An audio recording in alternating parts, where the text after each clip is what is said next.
Hey guys, it's Chelsea from The Financial Diet, and me and my Crystal Light lemonade and my dead flowers would like to welcome you to another episode of TFD. And today I kind of wanted to go on another rant adjacent thing, similar to the one that I did about self-care a while back that seemed to resonate with you guys, partially because I feel like I don't often get to talk to you guys in a really just kind of free-flowing, natural way, and I wrote a letter recently on the TFD website. I try to do a pretty regular letter from the CEO series. I'll link you guys to that letter in the description, where I talked about my kind of complicated feelings on aging on the internet, which also involves kind of like, you know, cancel culture and being an influencer, being visible, you know, building a brand on the internet, all that kind of stuff. And I want to touch on some of the stuff that I talked about in that letter here, but I also want to talk about kind of my more general feelings and specifically focusing a little bit more on YouTube, because obviously that's where I'm talking to you guys. So by the time you guys are watching this, I'm going to be 31, although technically I'm a youthful, sprightly,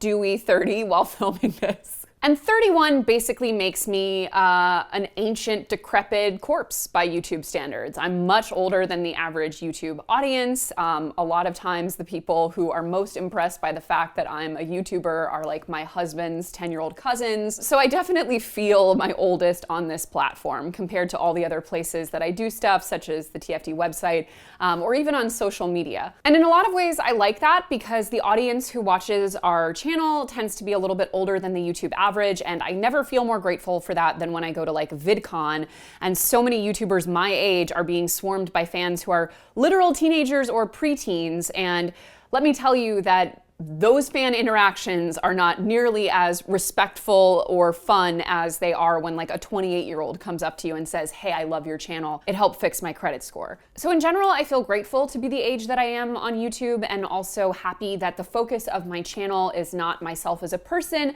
but really more about learning all kinds of different ways to get good with money and to talk to all kinds of different people about it. At the end of the day, even if my life was that interesting, I'm only one person, so I only really have that much to say about my own personal experience with money. So in general, I feel really grateful to be the age that I am on YouTube, but I'm also very aware that my relationship to creating videos is also really informed by the fact that despite being the age I am now on YouTube, I have been making content for the internet as my full-time job for literally just under a decade, which also makes me like a withered old corpse by internet standards. I'm not going to share the name of the website that I worked for the first several years of my life, because this is not like a call out video, but anyone could Google it, or some of you probably know. But I started the first several years of my writing career writing several articles a day for one of those just like millennial feelings websites where like anyone could write an essay about anything.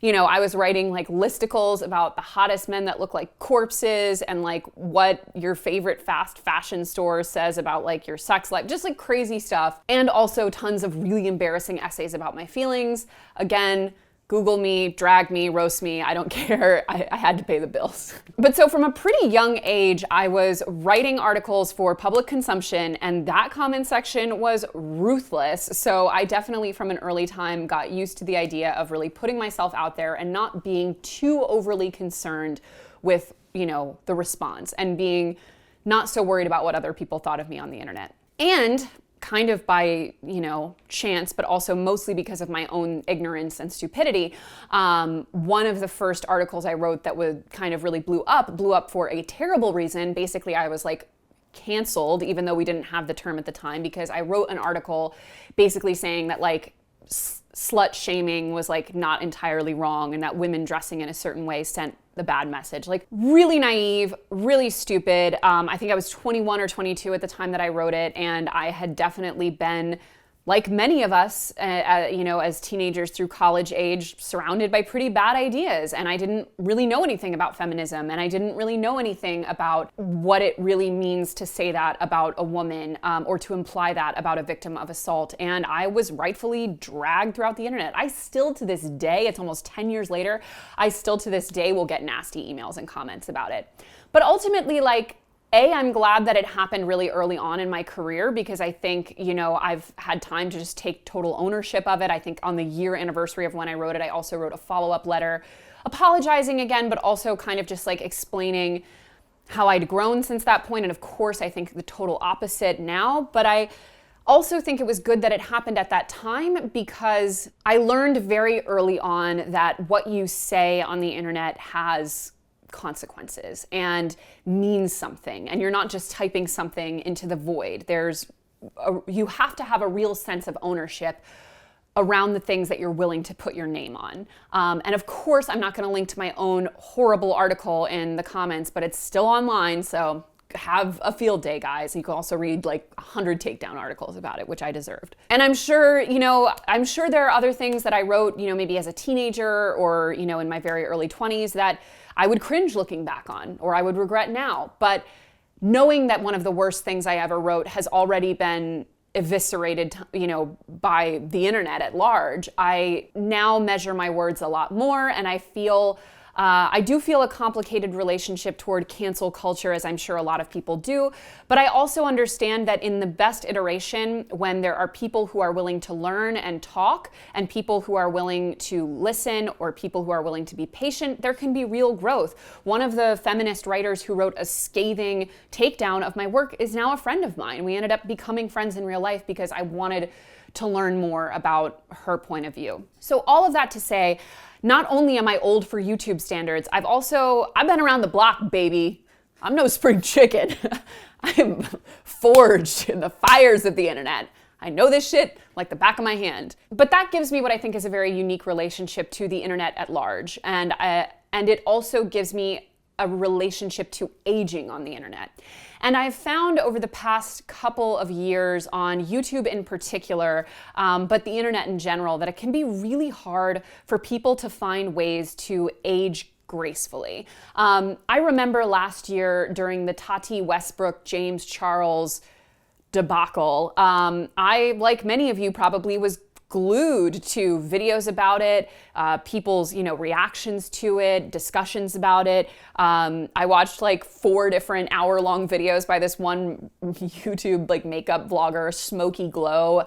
I'll link to her in the description, who talked about her take on the issues. I have never watched like a minute of makeup vlogging in my life, and I was riveted. I consumed a truly insane amount of content around this. Also, shout out to Smoky Glow. I really love her channel. I think she's great. But anyway, so suffice to say, I was like you guys, I was engaged in it. I was following the story. But I remember even when I first watched Tati Westbrook's video about her, going that hard on James Charles, and ContraPoints actually recently did an excellent video that does also address this particular situation, which I will also link in the description. I remember when I watched that initial video, one of the first thoughts I had was this woman is 37 years old, and the boy that she is going after in this video is 19 years old.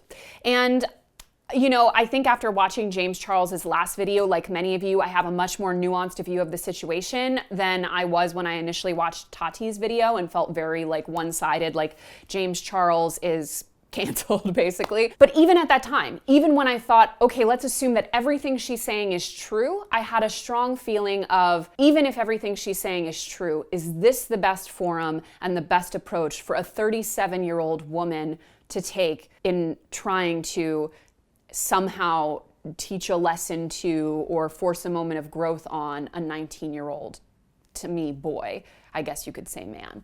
And I think that in and of itself, and of course, Jeffree Star came in as well. He's also in his 30s. I don't even know what he was doing in that whole story, but suffice to say, it was 2 adults involved in this. But I think it said a lot about getting older on this platform and how to do it and how not to do it. And I think that when I think back on that, I think one of the things that we must do when we grow older on the internet, because there is literally no template for it, this is all new. There simply aren't people who have been on these platforms for decades and who can provide a healthy example of aging into retirement on YouTube. That just doesn't happen. So we all are figuring it out, and we all have to set standards for ourselves. And one of the things I think now more than ever is that we have to hold ourselves to a higher standard of conduct. We have to act as mentors and amplifiers to other voices, which is part of the reason why I started the Financial Confessions, our podcast series, because I wanted to make sure that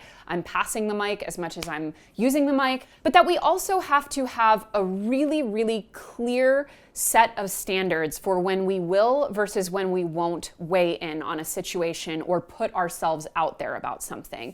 Obviously on YouTube, that's a very common thing, people weighing in on situations where they may not know a lot about it.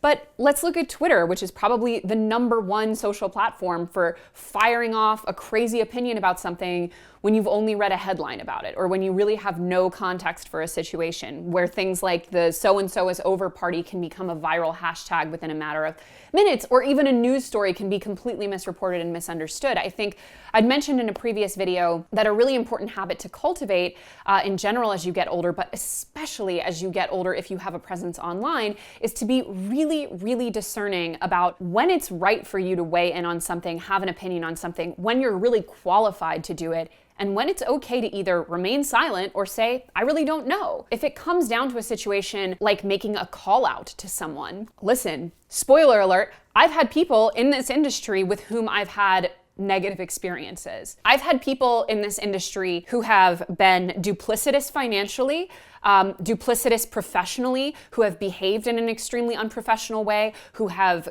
exhibited conduct that I felt was either inappropriate or at the very least extremely unprofessional. And I have people that if I'm in a closed room with people that I trust, I will be like, oh yeah, that person was a hot mess in X or Y situation. I would not work with them again. But the appropriate thing to do in that case is to not work with that person again, and to make sure that you are holding yourself to those values and standards. But when you go to the extreme of putting them on blast publicly, I'm not saying that there's never a situation in which you do it, but particularly as you get older and you are setting an example and are being a role model in any capacity on the internet, you have to have a pretty damn high barrier to what will and won't constitute a public call out. And if you're going to do it, you better have every single duck in a row, because anything that's even slightly inaccurate or unfair in what you're saying is going to discredit your entire thesis.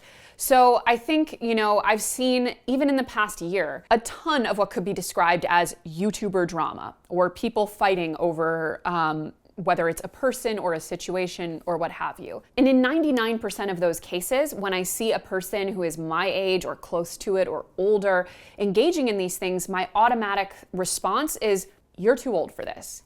You should not be engaging in this. You should not be making, call out commentary. You should not be fighting with the person on Twitter. By the way, that's one of my cardinal rules of life, is never engage in an argument on Twitter, because you both lose. You both lose because you fought on Twitter. No one wins in a Twitter fight. But you should disengage. You should de-escalate. You should say, let's take this to an email or a phone call, because we're not gonna get anything done this way. And moreover, I think one of the things that's hard to confront, especially as a YouTuber, where it is literally your face, your voice, your body, everything to the camera that is your product and brand, I think you have to be thinking about, what is your exit strategy? What is your retirement? What does passing the baton look like? I'm hopefully with TFD building an ecosystem of women and all kinds of people talking about money that could one day potentially exist without me. Although don't worry guys, I'm not going anywhere in the near future, because I don't want everything to have to be shut down the second I walk away from the camera. Part of the reason we wanted to bring Lindsay Ellis on for that month takeover that she did, which you guys loved so much, is because we wanted to make sure that the story that we're telling and the things that we're teaching people go beyond just me and my opinions. And I don't see a lot of YouTubers doing that. I see some, but I also see a lot of YouTubers who are now well into their 30s who are, doing those tweets that's like, the first 100 people to retweet my new video will get a special DM from me or whatever. And listen, no judgment, we all have bills to pay, but perhaps it would be better to start creating a brand and creating a platform that is a little bit more self-sustainable, so that you're not having to do the same things at 35 that you were doing at 19 in order to build that channel. I think when I look at the people online who have had graceful exits, here on YouTube, there's Every Frame a Picture, who made a series of just incredible videos, incredible content, and then walked away gracefully when it was no longer what they wanted to do. On the web, you have Tabby Gevinson with Rookie Mag, who shut it down with a very, very thoughtful letter about why she felt that it wasn't sustainable to continue that online magazine in the way that she had initially created it. You have Design Sponge, who I think just ended. That's Grace Bonney. She was the founder and editor, and she wrote about a year before the site ended, like, this is why I'm ending the site in the year, and just wound it down that way. There are ways to do it. There are ways to choose what the next step looks like that don't have to be bad, that can just be about evolution and growth. And I don't see a lot of YouTubers preparing for that, because often it can get really difficult to zoom out and look at what you're doing beyond just the next video and how many clicks and shares and likes it's going to get. So, the questions that I often ask myself are, what do I want my life to look like in 10 years? And is the internet even a part of it in a professional way? And even if so, is it in my life to the same extent that it is today? And the answer is probably not. But that's not going to happen all by itself. That's an active series of choices. And that is informed not just by the way you build your brand, it's also informed by the way you behave. And I think looking back on that first ever experience with cancellation, when I was canceled, quote unquote, and I don't even like that word, but again, it taught me from a very early age, relatively speaking, that if you do not weigh your words correctly, and if you are not careful about the way you put yourself out there, you can very, very easily end up in a situation where your words become a complete runaway train that you're having to follow after and you're having to make up for. And I always want to feel like I'm ahead of my words. And part of that means never engaging in the foolishness online. And I know that it can be really tempting. And trust me, I wouldn't say there are a lot, to be clear, but there's like 2 creators. Honestly, I think there's really like 1 creator that I'm like, I wish that someone would call your ass out, because you're unprofessional as hell. You've burned a lot of bridges. You've behaved badly to a lot of people. A lot of people have been really upset by the way you've behaved. But thus far, no one's calling that person out. And I'm not going to be the person to do it, because there's no way for me to do that in a way that's just about the professional. The professional choice is to just not engage and to not work with that person. But as soon as you are making call out videos, as soon as you're fighting on social media, as soon as you're, making like a 5,000 Instagram story series, like, passive aggressively talking about someone or talking about like the industry where everyone knows what you're talking about, like, you're in the mud, baby. You're already in the mud. And even if you have the upper hand, you are not acting in a way that's becoming of you. So all of that to say, there is no template for aging gracefully online. And let's be honest, I post cringe sometimes. I look back at some of the stuff I posted even like a month ago and I'm like, ooh, I could have done that better, or like I could have chosen my words better, or that's not a cute selfie, or whatever I'm thinking. I'm not perfect. I do things on the internet that I regret to this day. And sometimes I can say things in the heat of the moment that I wish I hadn't, or I can weigh in on an issue that I don't understand perfectly. It happens. I'm human. Shocking, I know. But at the end of the day, the vast majority of what I post and the vast majority of the presence that I have online and what I'm creating and what I'm shaping, I feel good about and I feel proud about. And I never am in a situation where the internet is controlling my life. I am always in a situation where I'm using it as a tool to build a life that I love. And hopefully do a little good in the world. So if you're someone who is like entering elder statesmanship on the internet, which for us honestly means like 30 and above, let's be honest, I would recommend really taking a step back from all that you're doing on the internet and saying, like, if someone were like to put all of this on a billboard in Times Square and make me and everyone I ever knew look at it, would I be humiliated by it? Would I regret it? And if the answer is yes, you're kind of already messing up, because even though your mind doesn't work this way, when you post a video that a ton of people watch, you are effectively putting it in a billboard in Times Square. When I have a video that has 500,000 views, 500,000 people watch that. That is an insane number of people. If I was to think about that logically, imagine talking in a room to 500,000 people. It's insane. It's like a Super Bowl amount of people. So just think about it that way. And the kids are going to be kids. The Zoomers are going to Zoom. They're going to fight with each other. They're going to live in mansions with 25 of them and make viral TikToks and fight with each other and get married and then divorced in like 3 months. Let them have it. Let them act a fool on the internet, because that's called being young. But hold yourself to a higher standard. See if you can age a little bit more gracefully, and don't get in a situation where you're fighting with someone via Instagram story, because it demeans us all. It really does.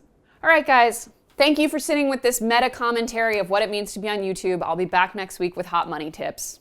Don't you worry your pretty little heads about it. Bye, guys. Oh, that was a very real moment. Got so in my feelings that I forgot to do my usual. Now, get ready to get undignified again. Don't forget to like, subscribe, comment, TikTok, Instagram. No, but we do make episodes of this show every Monday, Tuesday, and Thursday, so come back for that. And don't forget to have a great week. Eat your vegetables, brush your teeth, and get to sleep. Subscribe button. And subscribe. There's a subscribe button. Touch it, caress it, love it. Bye.